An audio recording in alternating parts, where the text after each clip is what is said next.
তো না এরপরের যেই আমার মূল প্রশ্নটা ছিল যে, কোন পরিস্থিতিতে আ ৭৫ এর ১৫ই আগস্ট হলো? হুম।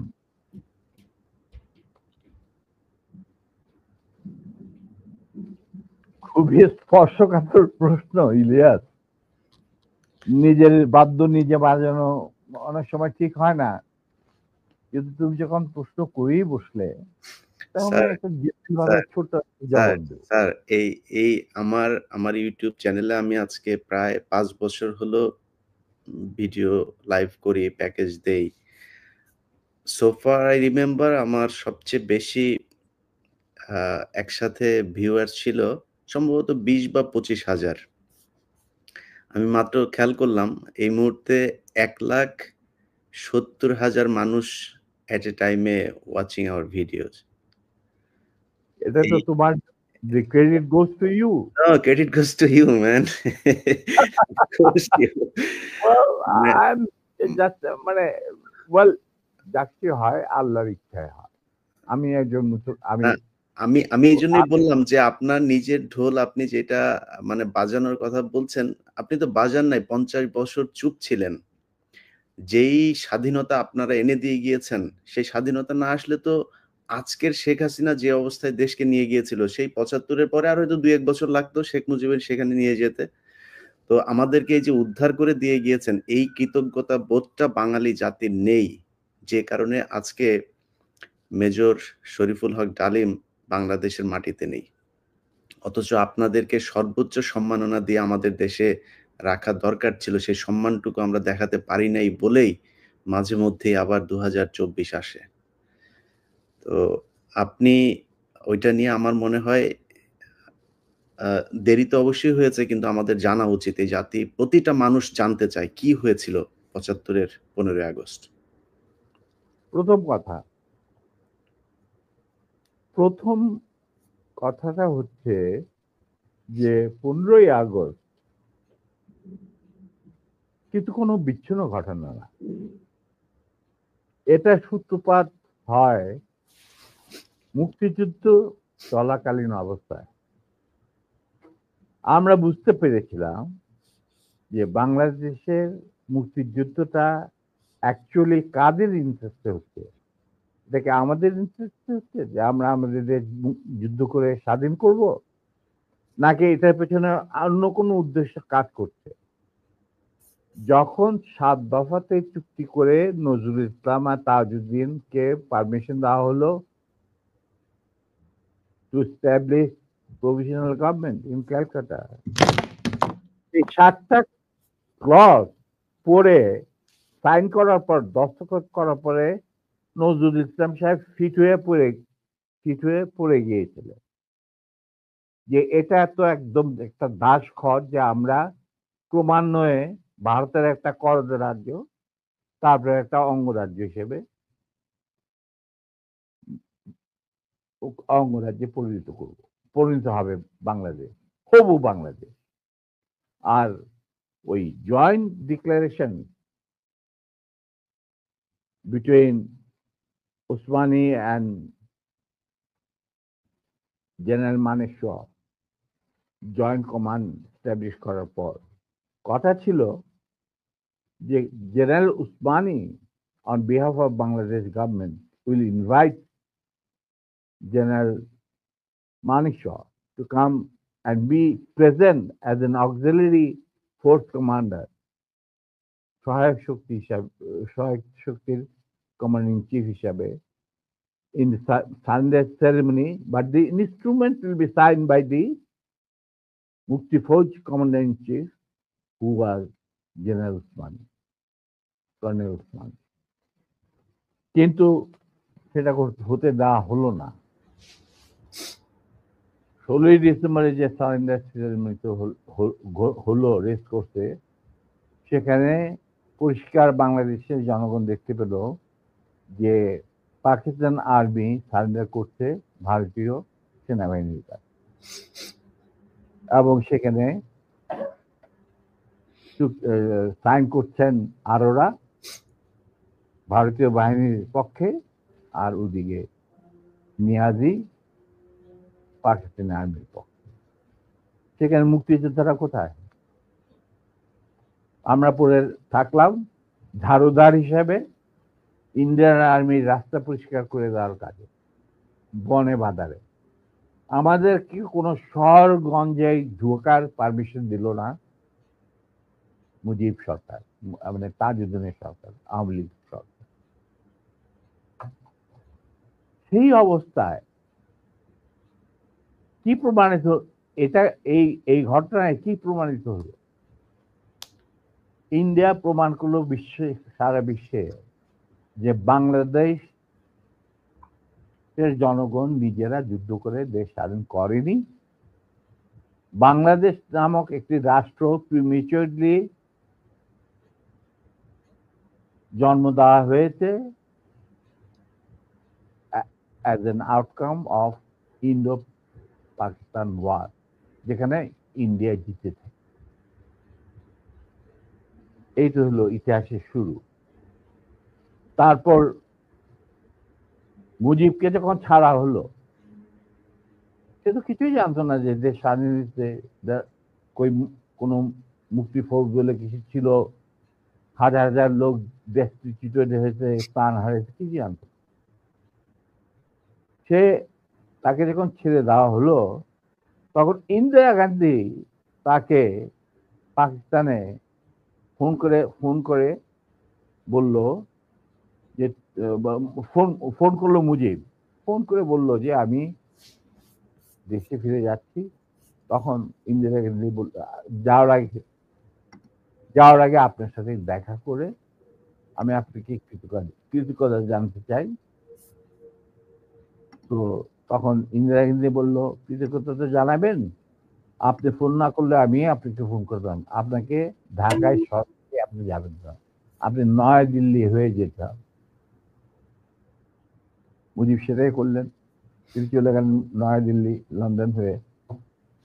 সেখানে কি হলো, যেই 7 দফা চুক্তিতে সাইন করার পর প্রবাসী সরকার গঠন করেছিল তাজউদ্দিন আর নজরুল ইসলাম, সেই আওয়ামী লীগ বাংলাদেশে ক্ষমতা গ্রহণ করলো সারেন্ডারের পর। ওই 7 দফা ভিত্তিতে, এবং সেই 7 দফাতে মুজিব স্বাক্ষর দেওয়ার পর ফিরে গিয়ে তিনি ক্ষমতা নিজে হাতে নিয়ে নিলেন।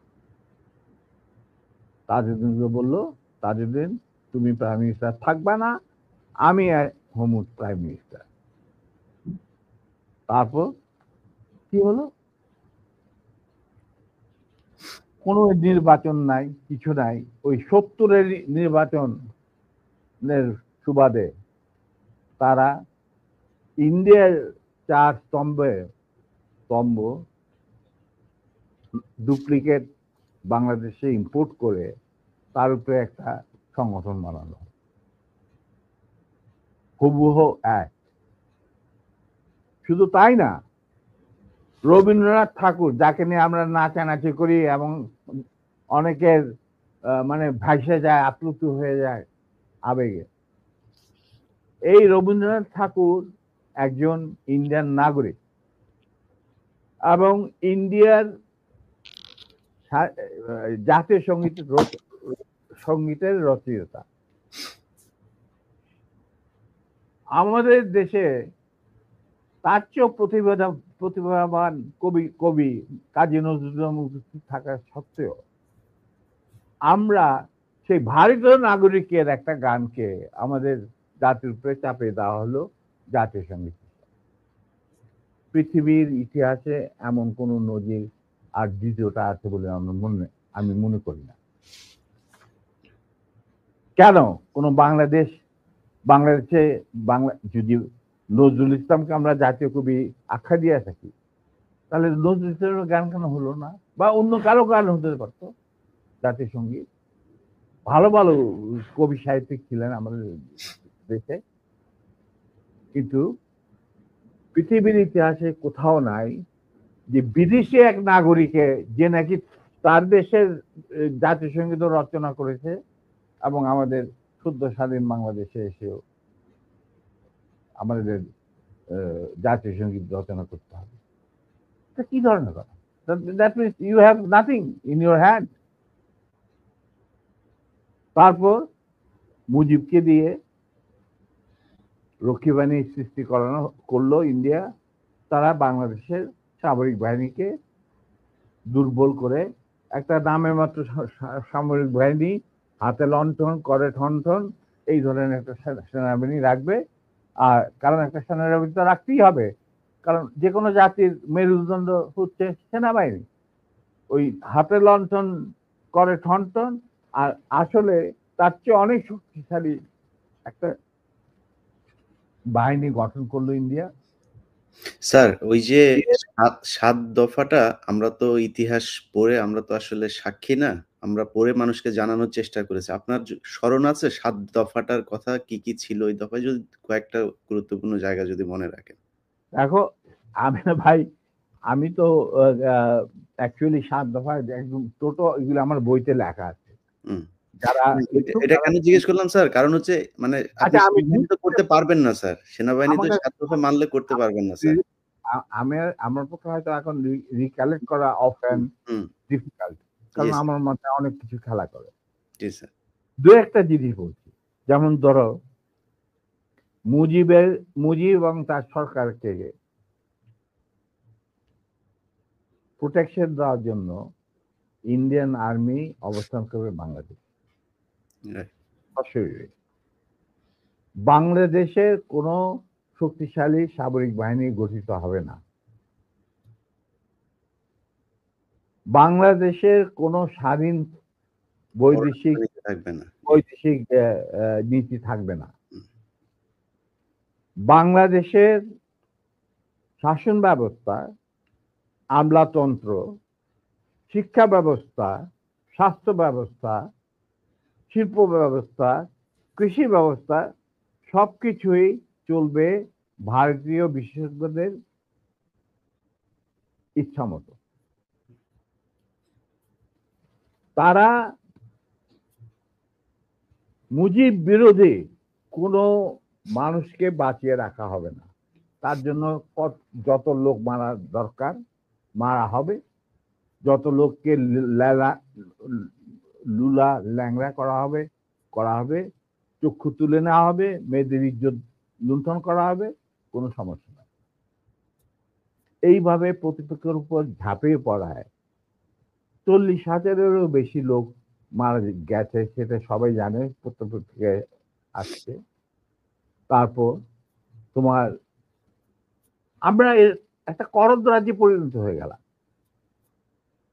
কিন্তু সমস্যা দেখা দিল যে বাংলাদেশের মাটিতে যদি যে ইন্ডিয়ান সোলজাররা অবস্থান নেয়, তাহলে বিদেশ থেকে কোনো দেশেই বাংলাদেশকে স্বীকৃতি দিতে রাজি না। কারণ পাকিস্তান ইতিমধ্যে সিকিউরিটি কাউন্সিল থেকে একটা আইন পাস করে নিল যে বাংলাদেশে কে নিয়ন্ত্রণ করতে ভারত তাদের সেনাবাহিনীর মাধ্যমে, মুজিব সরকারের মাধ্যমে।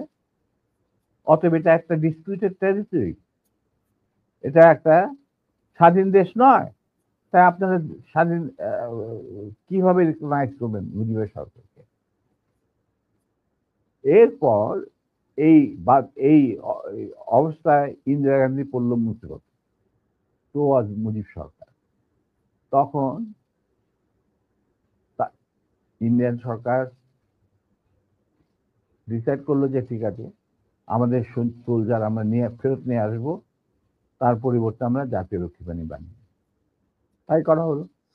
তো যে কাজটা ইন্ডিয়ান আর্মি করছিল সেটা পরে জাতীয় রক্ষী বাহিনী করলো। আর কি ধরনের অত্যাচার, অবিচার, কি ধরনের মানে হত্যাযজ্ঞ, গুম খুন এবং অনাচার অবিচার মুজিব সরকার করছিল, সেটা খতিয়ান তুমি আমার কি ভালো জানবে। অনেকে এই বিষয়ে লিখেছেন, সাহসী যারা তারা লিখেছেন, আমিও কিছুটা লিখেছি। সেখানেই শেষ হলো না। তারপর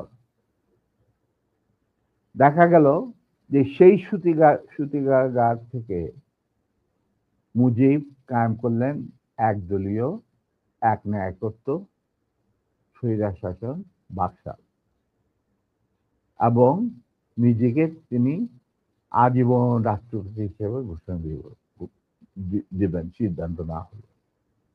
এই বাকশালের মেম্বার সবাই,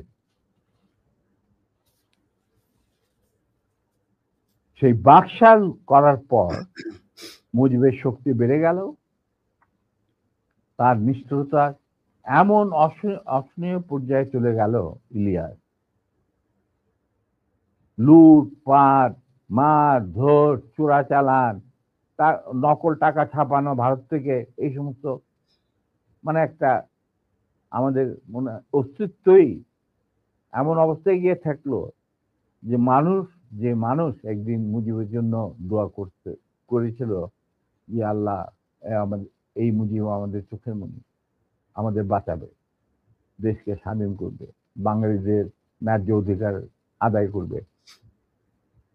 সেই মুজিবের জন্য লোকজন আল্লাহর কাছে দোয়া চাচ্ছিল যে আল্লাহ আমাদের আজাদ দাও, নমরুদের হাত থেকে আজাদ দাও, আমরা তো শেষ, মরে যাচ্ছি সব,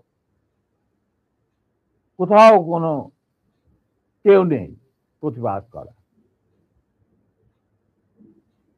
এটা তো আমরা যারা সেনাবাহিনীতে তখন ছিলাম, যারা দেশপ্রেমী যোদ্ধা, তারা ঠিক মেনে নিতে পারেনি। যেভাবে তারা মেনে নিতে পারেনি পাকিস্তানের জান্তাদের অবিচার এবং দুরাচার। এরই পরিপ্রেক্ষিতে তাদের নেতৃত্বে সংগঠিত হয় একটা সেনা বিপ্লব। অনেকে বলে মুজিবকে মারা হলো কেন? মুজিব তো মারা যায় নাই, মুজিব নিহত হয়েছে একটা সেনা অভ্যুত্থানে ঘটাকালে। সেনা অভ্যুত্থান তো আর খালি হাতে মার্বেল খেলে না, ওখানে দুই পক্ষ থেকেই গোলাগুলি হয় এবং হতাহত হয় দুই পক্ষে। যেমন মুজিবের পক্ষের কিছু লোক মারা গেল, সেভাবে বিপ্লবীদের, সেনা অভ্যুত্থানকারী বিপ্লবীদের তরফ থেকে কিছু লোক প্রাণ হারায়। এটাই বাস্তবতা। কিন্তু তারা বিজয়ী হয়ে গেল, বিপ্লবীরা বিজয়ী হলো, তারা ক্ষমতা তাদের নিজের হাতে নিয়ে নিল। স্বতঃস্ফূর্ত ভাবে ইলিয়াস, ঘোষণাটা অবশ্য আমি দিয়েছিলাম, স্বতঃস্ফূর্ত ভাবে মুজিবের সেই মৃত্যুর খবর জানার পর আর বাকশালের পতনের খবর জানার পর লাখো লাখো লোক, মানে দেশের রাস্তা ঘাট, গঞ্জ, শহর, বন্দর, নগর, গ্রাম, সবাই আনন্দ মিছিল বের করলো। আমরা তো এই সমস্ত লোকজনকে ডেকে নিয়ে আসিনি, স্বতঃস্ফূর্ত ভাবে লোকজন। আর যে সমস্ত রাজনৈতিক নেতা বা দলগুলো আন্ডারগ্রাউন্ড ছিল, তারাও জনসমর্থন নিয়ে রাস্তায় চলে আসে। এইভাবেই জনস্বীকৃতি পেয়েছিল 15ই আগস্টে 32 সামরিক অভ্যুত্থান। এবং পরবর্তীতে খালেদ মোশাররফের প্রতিক্রিয়াশীল কুচক্রীদের কুদেতার বিরুদ্ধে ঘটা 7 নভেম্বর সিপাহী জনতার বিপ্লব, এগুলো সব একই সূত্রে গাথা। তো আমি বলবো যে আমাদের ফার্স্ট রিপাবলিক ছিল ফ্রান্স রেভলিউশনের পরিপ্রেক্ষিতে বলছি, ফার্স্ট রিপাবলিক ছিল 71 মুক্তিযুদ্ধ, তারই ধারাবাহিকতায় হয়েছে 75 আগস্ট বিপ্লব, তারই ধারাবাহিকায় থার্ড রিপাবলিক হয়েছে 1924 সালের ছাত্র জনতার গণ অভ্যুত্থান। এখন যেহেতু আমি বলেছি যে সম্পূর্ণ বিজয় আমাদের এখনো অর্জিত হয়নি, চলমান